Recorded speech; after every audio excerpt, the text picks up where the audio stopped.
It is a beautiful June evening.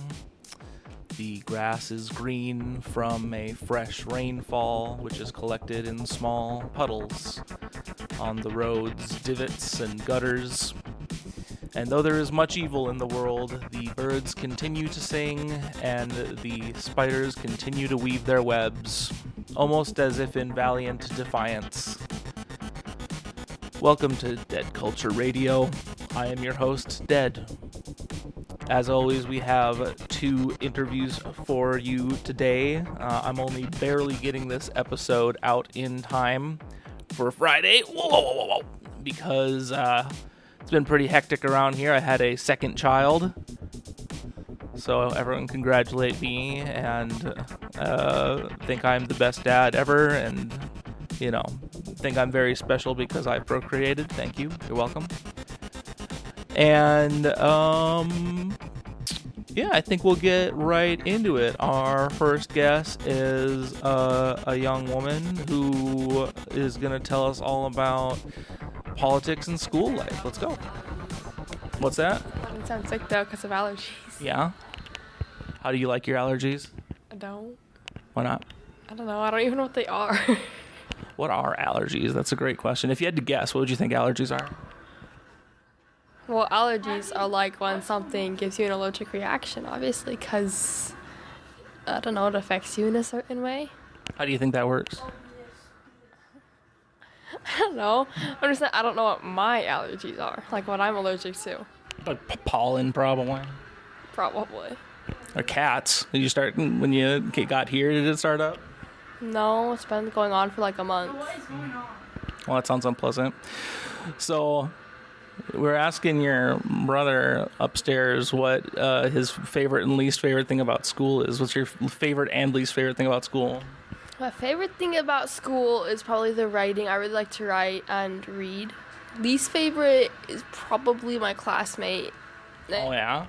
His name's Zayden. He's a really big jerk. Oh, that's no fun. Yeah. There's only like 20 people in that school. You'd think you could miss all the jerks. Yeah, well, he's going into 7th grade, so he's a year younger than me. And, I don't know, he just, like a know-it-all, and he has to be the best at everything, and, yeah. It sounds like a real jerk. Yeah. So, what's your favorite and least favorite thing about the scripture? About the what? The scripture. Bible. I don't know. My favorite thing is probably just how it talks about God and how he doesn't change. Least favorite? I don't think I really have a least favorite. I don't have one least. It doesn't have to be like a bad thing about the Bible. Probably Isaiah and how it's like kind of hard to understand. Yeah? Yeah. What happens to Isaiah? What do you mean? Like what in the Bible, what happens to Isaiah that's hard to understand? Just like the way he talks. Yeah. Yeah. I don't know. So, you like that God doesn't change. Yeah. Why is that? Why is not changing a cool thing to be? I mean, when you A to accelerate? I know. When you say something, then if you change, then you can go back on what you said. But since he hasn't changed, he says something, that's how it's going to be. Oh, so God's honest. Yeah. I like that about him. Yeah. Yeah, I like honesty as well. Who's the least honest person, you know? Probably Zayden. The Zayden guy sounds like a real winner. Yeah, when I first switched to that school, he apparently told his sister a bunch of lies about me. And so there was this thing that happened, and he didn't want her to tell us about it, but I mean she did anyway because he tells us a bunch of things she doesn't want him to tell. And then he probably just like assumed that she told us, and so he told her that I had told him all about it and was making fun of him about it when she had specifically told us don't tell him, said that don't make fun of him for it. So she kind of got mad at me for that, but I told her, I was like, no, I didn't do that. So then she got mad at him instead, but yeah. A liar? A big liar. A deceitful person? Yeah. A know-it-all? Yeah. What's some other of Zayden's least good qualities? Probably he always brags about his dad owning a software company, and we went to the Capitol for like a field trip, and he kept saying, "Oh, I would make a good politician because I like to argue." And like, I don't think he understands what a politician is. Being a politician isn't about arguing. It's about being able to make a point and be good at explaining it. Well, I mean, some people would say that he'd make a good politician because they're dishonest. Yeah. I mean, a scumbag politician, maybe. A scumbag politician. Yeah. Your dad was a politician for a little bit. Yeah. What do you think made your dad a good politician? Did you think your dad was a good politician, I should say? Yeah. That'd be really kind of messed up if you said no. Yeah. You better hope your dad doesn't listen to my podcast. Yeah. So what makes your dad a good politician? I feel like he's really clear about things, and he makes his point, and he doesn't like trash talk people and beat down on them. He just, I feel like, explains things further and explains why the way he thinks is probably a better option for the good of whatever our state. Yeah. State Senate, correct? Yeah. What? Okay, so do you want to be a politician ever? Probably not. It'd be kind of fun to be a page at the Capitol, but I don't think I would ever want to be a politician. You don't want to be president? No. Let's say you woke up tomorrow and you were president. What's the first 3 things you would do? I don't know. On 3 policies. What are 3 things you would change about America right now? I would change that phones aren't allowed in school. That's already a law in our state, but I would make that across the country because they're very distracting. I would take out the health class requirement because that's just annoying and you never do actually anything actually helpful in health class. And then, I don't know, I'll probably change something that has to do with drugs. I don't know. Yeah. You want to solve the drug crisis? Yeah, sure. You don't know how? No, I don't know how. Yeah, I don't think anyone knows how. Clinton did his war on drugs in the 80s sometimes, and that hasn't really worked out. Yeah. I feel like we still have drugs around. Yeah, we do. Yeah. You said health class is useless.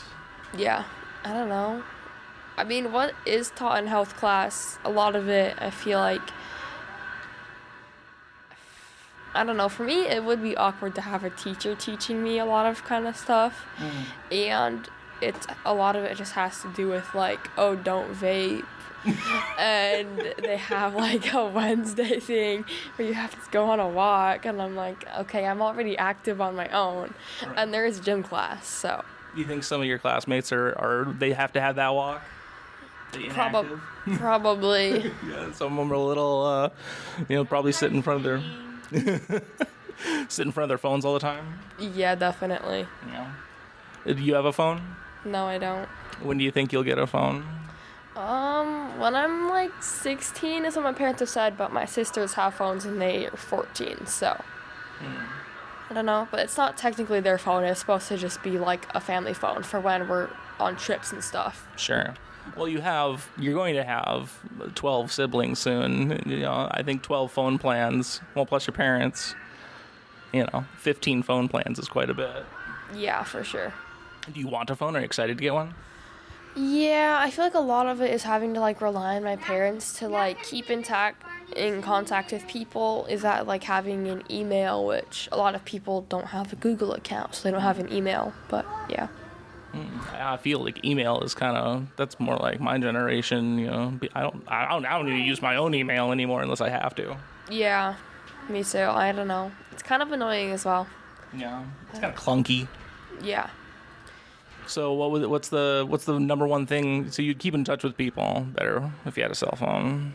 What's your favorite? What would be your favorite way to keep in touch with people on your phone? How do kids keep in touch with each other now? I mean, now they use Snapchat, but I probably wouldn't use Snapchat. I don't know, it's just not really my thing, so I'd probably just like text them. Yeah. Just to be sitting here texting all day? Yeah. Call people? Yeah, I'd call people. Yeah? Yeah. Well, good for you. I hate calling people. I think it's awkward. Yeah, I mean, I like don't really like texting because then things, like, it's not, like, as clear. You can say something, but they take it differently. And it's so slow, and, like, you can be, like, sending a text while you receive one. So then you're like, well, do I send this or do I respond to that text? It's kind of annoying.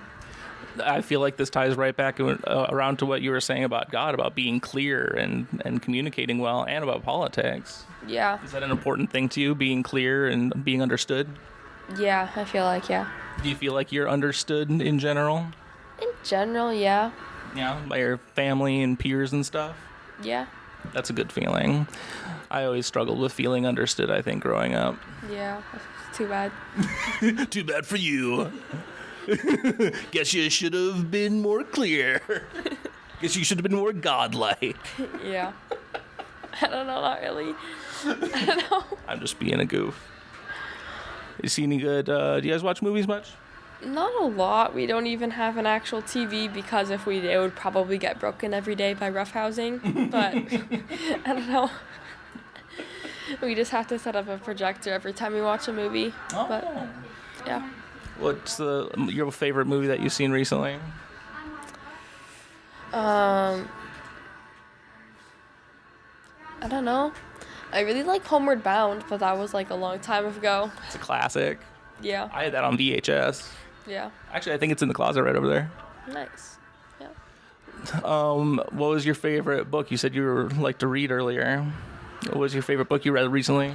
I really like Daughter of a Pirate King, and then there's a sequel to it, Revengeance of the Pirate Queen, or no, Daughter of the Siren Queen, and there's a third book that I want to get called Vengeance of the Pirate Queen. What's your favorite and least favorite thing about those stories? My favorite is I like the adventure as like the girl Alosa. Her mom is a siren, her dad's like the pirate king and stuff, and so she's like half siren, half human. And I like that part. And then my least favorite, I don't know. Your character that sucks? Or? Yeah, I don't really like Draxon. He's just a jerk. You don't like people who are jerks? No. Zayden, Draxon. Yeah. Over here just like hating on jerks. Yeah. I also like how she's really strong and she's very dependent and speaks her mind. Yeah. What kind of things do you write? I write a lot of like historical stuff right now. I'm working on like a journal type of thing. This is Dead from the recording booth, or from the studio editing bay. Editing bay is the word I'm looking for. My battery ran out while I was doing this interview, and I just switched it out quick and then started recording again in the middle of the conversation. So Dead 2 here is talking about their story that's about like a girl during the Civil War. And then we just started talking about ChatGPT. So continue the interview from here. To like write things. So I feel like if I told my family about it, then they would feel like it was all ChatGPT. Which sure. It's kind of annoying, but yeah. Yeah. How do you feel about ChatGPT? I feel like it can be used in a good way, and at least as you're not using it to do your homework and to as long as you're not like taking credit for what it does, then I feel like it's fine. Sure. Yeah, as long as it doesn't replace creativity. Yeah. Replace learning. Yeah. Well, thank you so much for the interview. Yeah. Was it a little bit fun? Yeah. Good. I'm going to go put on Farming Simulator now. Very good, very wonderful, wonderful guest. Next up, I had an interview which I attempted to record with Dead 2 in a Starbucks in a Target. It was about an hour long. It was a very good interview. But I messed up the recording. I recorded it at 0 mic volume because I'm a professional. And so instead, we'll be doing an interview with Dead 2, a gay mother, a breadwinner, a beautiful and wonderful and brave person. Yeah, let's go talk to them. This is Dead here with Dead 2. How you feeling, Dead 2? Well, just great. Just great, huh? Yeah. Not better than great? Well, I guess not. You are nursing a child. That's true. She's getting her fill right now. Did you have this child in or out of wedlock? It was in wedlock. Yeah, so you're married. I am married. What's your favorite and least favorite thing about being married? Let's see. Favorite. It's hard to pin it down to just one thing, but I suppose you could go with stability. Yeah, you like what do you find stable about marriage? There's, at least if you're in the right marriage, there's not a question of whether the person's going to be around or not the next day. So you can have a lot more long-term plans. Sure.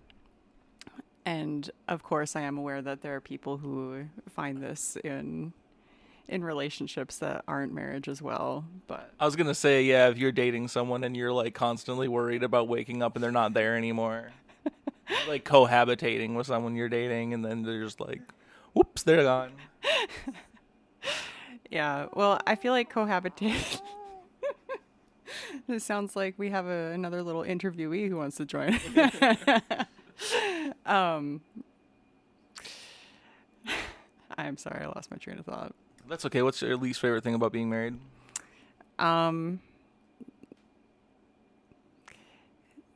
Probably the everyday annoyance of trying to coordinate things with someone who may not necessarily align with your natural style of doing things, but that doesn't mean that it's not a valuable experience. It's just a frustration.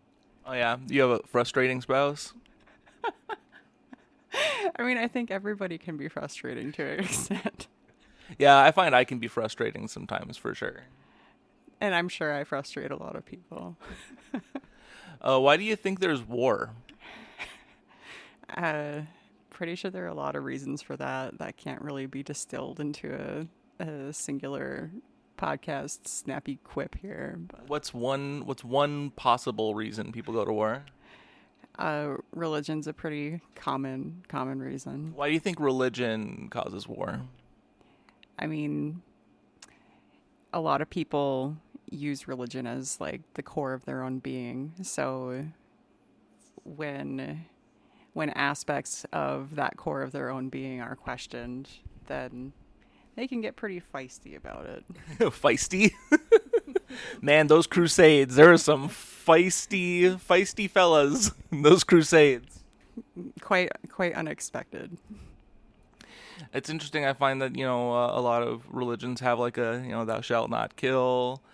And I forget how they say it in the Quran, but, the Quran is like, don't make war unless it's against oppression and whatnot. And Buddhism is pretty pacifist in text, but of course there's Buddhists go to war all the time as well. So it's interesting that all of these groups somehow find themselves still going to war. Why do you think that happens? Well, even if you tell someone not to do something, it doesn't mean that they're going to follow exactly what you tell them not to do, for one. Even if you're God? Especially if you're God. That sounds frustrating. Well, maybe God just has to deal with the everyday frustrations. We are all married to God in a way. Well, do you know that there are some people in the Catholic Church who aren't nuns, but they are married to Christ? I did not. Is there a name for those people? There is, that I can't remember right now.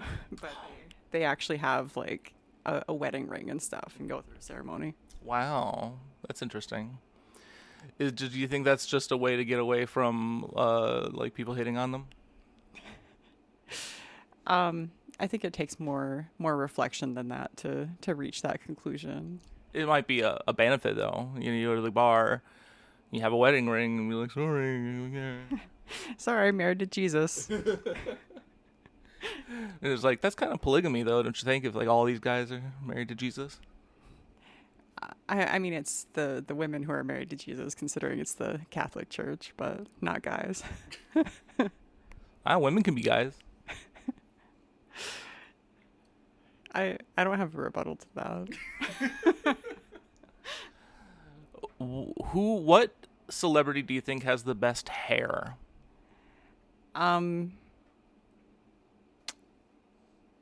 Well, the the first celebrity hair that made me go goo goo gaga was when I was a teenager, and it was Ewan McGregor. Mm. But that's also partially from being a little Star Wars nerd. And So was it the Jedi mullet? no, it was episode 3. There's a specific scene where he jumps down from a balcony and his hair gets slightly messy for like 2.5 seconds, and he draws his lightsaber back, and that was very memorable to teenage me. Was that against the fight with Grievous? Yeah. Yeah. What do you think about Grievous as a villain? I feel like he was underutilized. Also, the cough felt very random to me. Have you seen the 2003 animated Clone Wars? No, I have not. I haven't watched most of the spin-off stuff. Oh, we're gonna have to watch. I think it's 2003, maybe 2005, but it's really really really short. The episodes are like a minute long because George Lucas didn't want to give up creative license to the team that made it.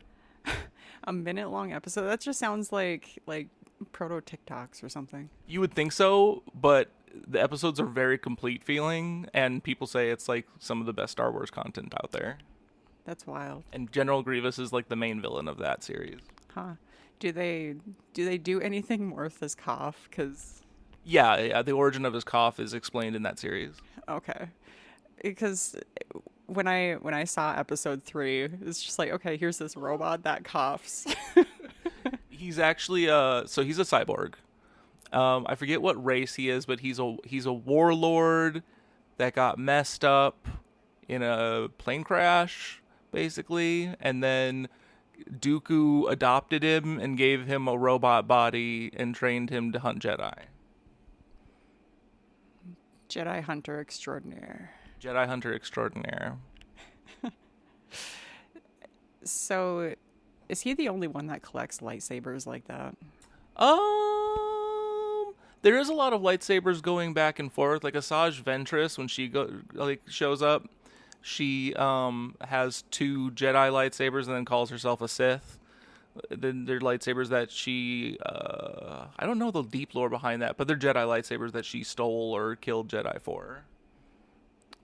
So, I thought there was a thing about how many Sith there could be at once. Yeah, the rule of 2. Yeah. Yeah.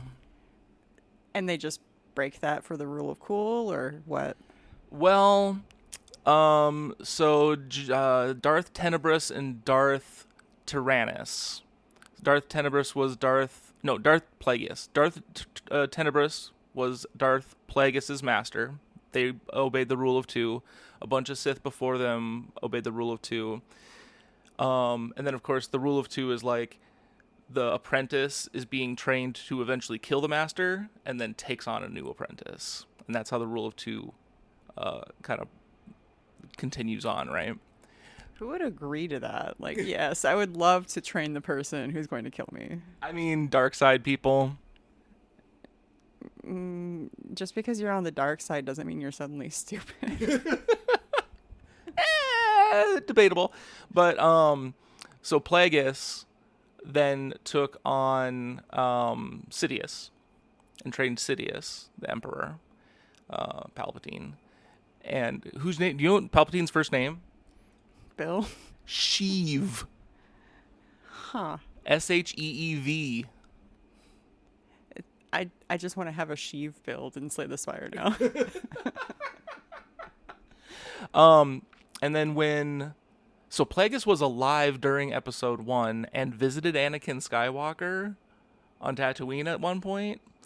But anyway, I forget exactly when, but sometime I think during the course of episode 1 or 2, Sidious kills Plagueis, and as he's dying, he says, "This is the end of the rule of two, asshole." And Sidious breaks the rule of two basically by taking on multiple apprentices: Darth Maul, Dooku, and then Dooku takes on Grievous and Asajj Ventress, and there's like 5 or 6 Sith at once. Huh. But then they whittled it down later then? Well, sort of. So in the original trilogy, you have the Emperor and Darth Vader, and then they have the Empire. They have armies that aren't Sith, right? But now they say that when they took over and built the Empire, they hired a bunch of like Jedi that were like, "Hey, die or join the dark side," and they joined the dark side, and those are the Inquisitors. So the Inquisitors are kind of Sith because their former Jedi fall into the dark side, and they use red lightsabers that spin. I actually don't really remember anything about the Inquisitors. Were they in the movies, like the sequels? Nope. Oh, when did they appear? So they appear between the end of the prequels and the beginning of the original series. Oh, so which like media spin-off is that? Rebels does a bunch with them. I think they're in the end of Clone Wars, maybe. There's at least one in Mandalorian. I'm pretty sure the Ahsoka series has a bunch of them, because Ahsoka like fights a bunch of them. But yeah, and it's unclear if they count as Sith, because again, the rule of two just kind of disappears after Sidious takes over, because he just gets bored and starts the Empire and starts just doing things. You think that's just how most rules get changed? People just get bored and they're like, "Why am I following this?" Yeah, absolutely. I think eventually there's like a regime change, and the guy says, "We're doing stuff different. I hate all of this. It's gonna be something else now." Well, maybe that's another reason for war. I mean, if you ask the Haitians, the Haitian Revolution, they hated slavery. So they rose up, and I mean, I'm pretty sure the first rule they made was that they aren't slaves anymore. It's a good rule to not be slaves. Yeah, you're against slavery? That's correct. What do you think is wrong about slavery? I mean, there's a lot wrong with it, so it's kind of hard to sum up, but there is a definite lack of agency and consent over a person's life, and that's pretty messed up. You value agency and consent in someone's life? Yes. Do you think that, so obviously you value agency and consent in your own life. Why do you value agency and consent in other people's lives?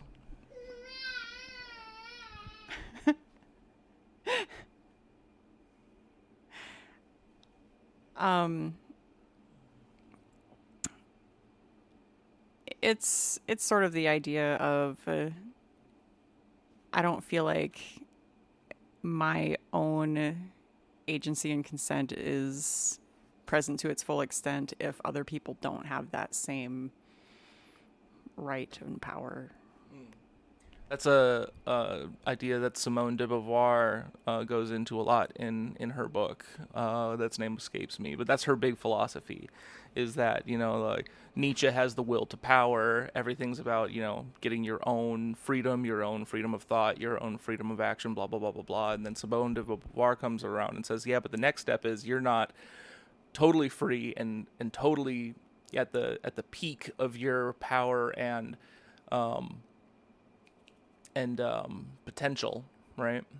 If everyone in your community is not also at the peak of their potential, because then we have like innovations and, collaboration, and that's just much more strong than anything an individual can do.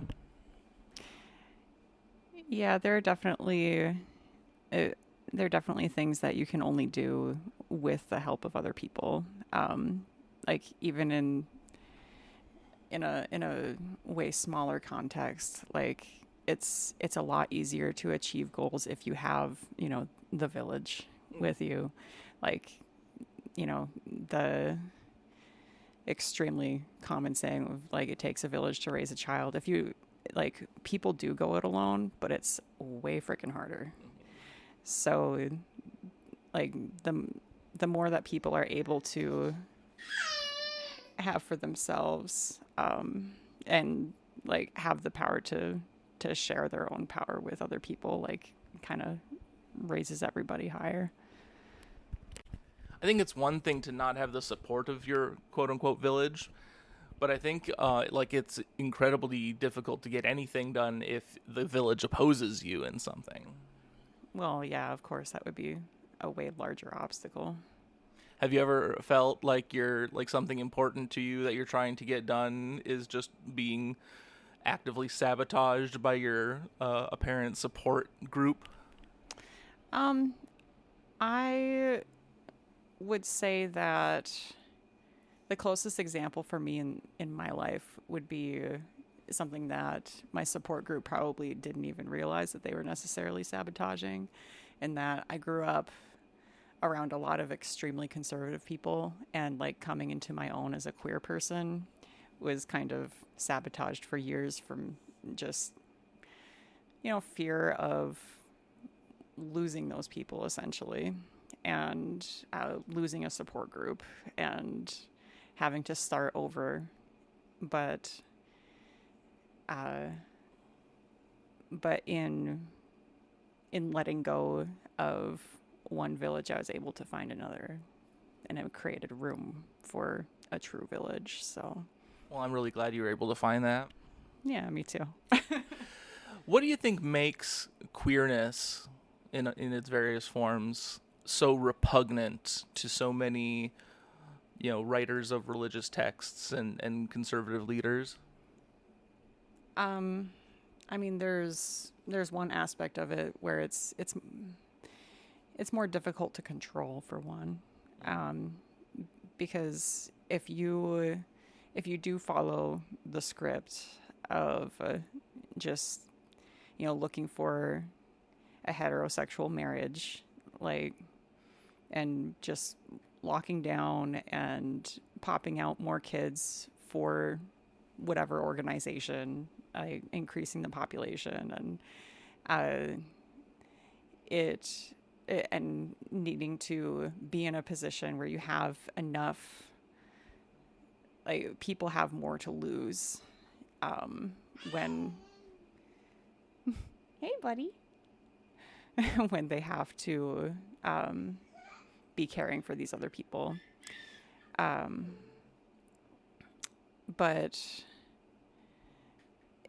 it also calls into question, like, the very core of these teachings, for a lot of cases, because, like, you know, in Genesis, like, one of the very first things is like defining gender as a complete opposite force, and that making sure that it's known that woman came from man, so it's like man is first, like creating that hierarchy and questioning the hierarchy, whether you benefit from it or not. Yeah. There's a gay rabbi, Rabbi Greenberg, I don't remember his first name, who reinterpreted the "you shall not lie with a man as you lie with a woman" line from Deuteronomy. Do you know? Might be Leviticus. I'm not sure though. Yeah, that sounds right. Anyway, that line, that famous, you know, just very clear, normally interpreted as it's wrong to be gay, right? He reinterpreted that as being, like what you're saying, the hierarchy, you know, of the genders, where the man is above the woman. He's saying that a man may not lie with another man, being like hierarchically, socially above him, that when they have sex they have to do it as equals. Yeah, I heard about that. It's an interesting way to try to. It feels like it's trying to erase the homophobia by inserting a little misogyny as a treat. Right? Doesn't it? It's kind of throwing women under the bus. Yeah. Yeah, it just kind of reminds me of when years ago, I was in a critical analysis class. And when we got to the section of the book where it was talking about, oh, this is a feminist lens of how to look at things, I can't remember which feminist it was, but basically she said that anything logical was masculine, and that that basically, like, if something, it boiled down to, if something makes sense, then that's the masculine, and you need to like look for like more abstract connections, and basically that it's anti-feminine to have logic, To have like logical reasons for things, to use reasoning. right? And I just remember the professor asked us, "What did you think of this?" And there was just like this long silence in the room, and I just remember finally speaking up and being like, "I don't know, this sounds more misogynistic than anything else that we've read." I mean, I guess certain waves of feminism are kind of play with that thing, though, right? Because I know one criticism of like second wave feminism is that they are trying to make women into men. Dress like men, act like men in society, take on masculine mannerisms and roles.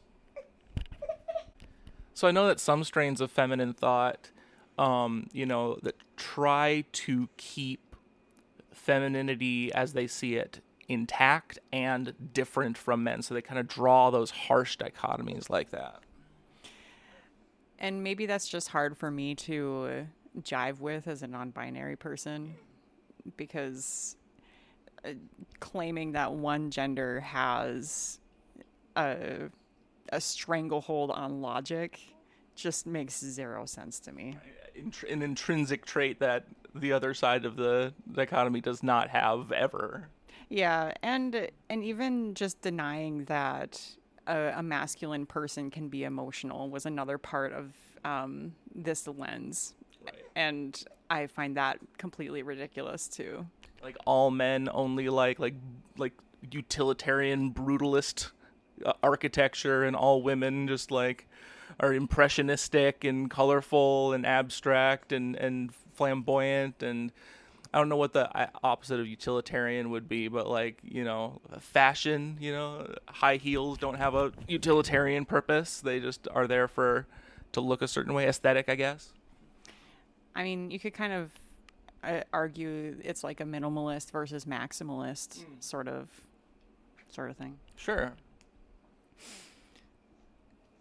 I don't see very many maximalist interior designs that look like they are masculine. Usually it's like a lot of knickknacks, and the first thing I think of, which may be a little insulting to some maximalist decorators, is it just reminds me of like the china cabinet full of those random ceramic figures that our grandparents would buy. Mm-hmm. Like, that's what I think of with maximalism, like in the first form that I happened to see it.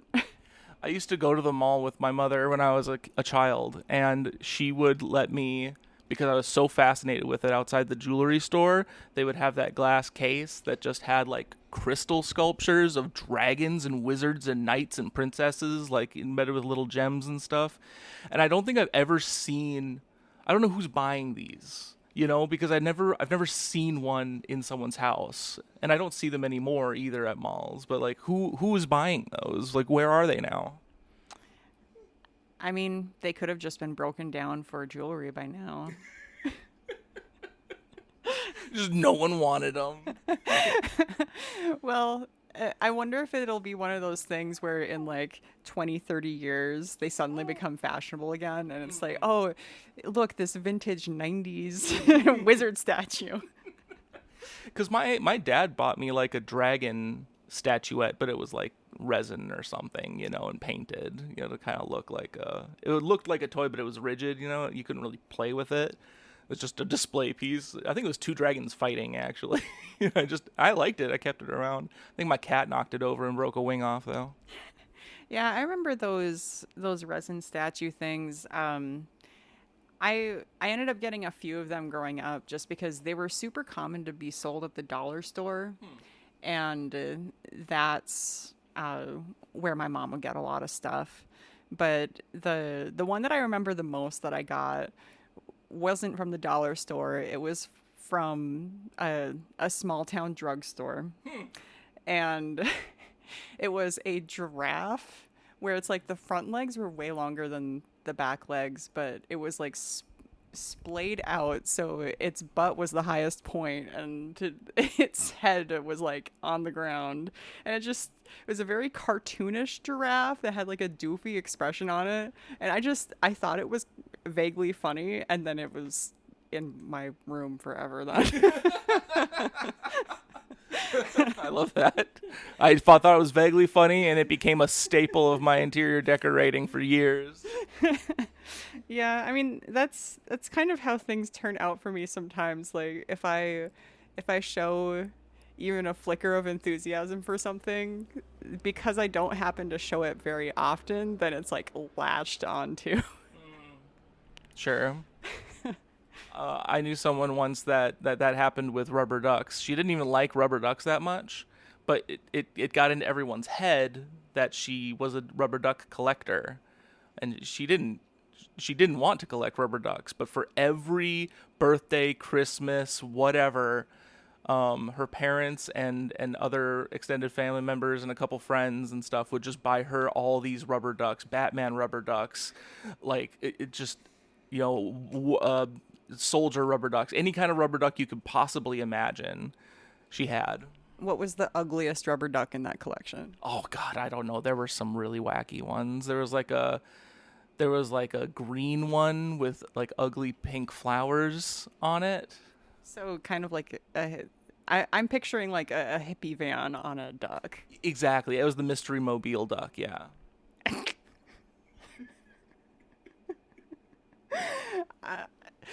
Were there other vehicle inspired ducks? I think so. There was like a black one with fire decals on the side, like a hot rod. Okay, I think I've seen that one a few times actually before. Yeah. That one's not as ridiculous as the Mystery Mobile duck. I don't think so. Because I have seen people tattoo the flame decals on themselves. But I haven't seen someone make their entire body into a Mystery Mobile. I want a Speed Racer rubber duck where it's white and has the two blue pinstripes down the middle, and then has I don't remember what number Speed Racer is, but the number on the side. Oh, sure. I'm trying to remember if I have actually owned a rubber duck. I don't think I have. I think I had like just a classic one, for the bathtub when I was a kid. Yeah. I've seen that they have rubber ducks now that will test the temperature of the water to make sure that it's at a good temperature for your kid. That's useful. Yeah. So, did you ever play those rubber duck fair games where it's like every duck would win and you would just pick a random duck from a kiddie pool? Yeah. I don't have anything else to say about it. I just remembered that because of the rubber ducks. Hey, I like the rubber duck game at carnivals. End of the story. Yeah, basically. I didn't really play very many carnival games. I mean, my family was always like, they're a waste of money. Don't bother. So I didn't bother. I just ate a lot of foot-long corn dogs at the fair. What is that funnel cake? Yeah. Yeah, good stuff. Deep fried Oreos I could never get too into. I had one and I threw up like just at the fair, like half an hour later, I was just violently vomiting into a fair, like one of those big barrel garbage cans. Gross. Yeah. Well, I've seen you eat deep fried Oreos at a restaurant though. So do they just like not? What's the difference there? Because you're not vomiting after those. I feel like a restaurant's probably more quality controlled than a grungy, dingy circus full of drunk transients. That's fair. Did you ever? What's the weirdest thing a carny has ever yelled at you as you walked by? Oh, I can't think of anything, and this probably doesn't count for the purposes of your question, but it reminds me of the pickle sellers at the Renaissance Fair. Oh, sure. Yeah, because I don't like pickles. I've tried really hard to like pickles, and I don't like them. But they're for anyone who doesn't know, if you go to the Minnesota Renaissance Fair, maybe other ones too, but at the Minnesota Renaissance Fair, there's like 3 really buff dudes, like model, like cut, ridiculous, just like conventionally attractive dudes in kilts with no shirts on, with a bucket of pickles, and they will sell you a pickle, and they're like constantly like yelling at you like, try my pickle, who wants to eat my pickle? Does it break your heart knowing that you can't really participate in this innuendo? Dude, I get so manic at the Renaissance Fair, and I'm doing so much ridiculous shit. I would love to like go up and be like, I'll buy a pickle if you like put it next to your crotch and let me eat it like it's your dick. Do you think they would go for that? I might find one. Yeah, I mean, they seem like they have pretty goblinish energy. I have actually never been to a Ren fair. Oh Yeah, I've been told I would enjoy them. I think they look fun. I just have never participated. I think they're pretty cool. I like the juggling shows and stuff like that. They always have fun. Like, it's like carnival stuff, but Renaissance themed, and I think that's cool. The jousting is cool. Yeah. I know someone who will go to the Ren Fair and they will they will dress in Star Trek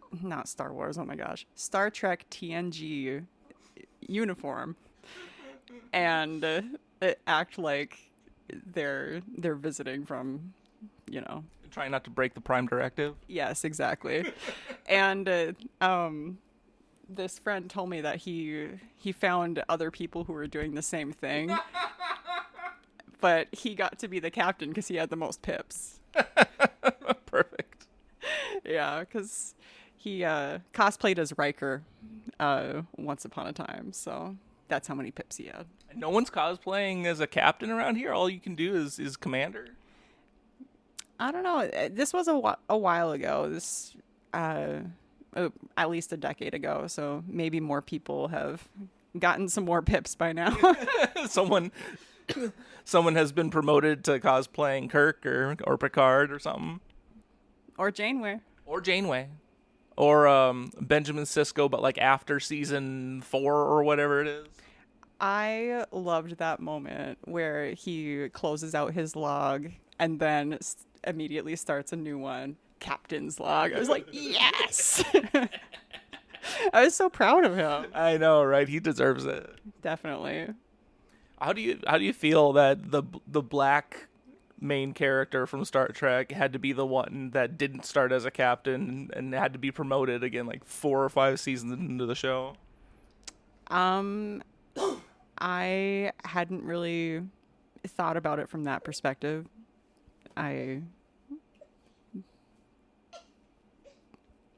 Shrug.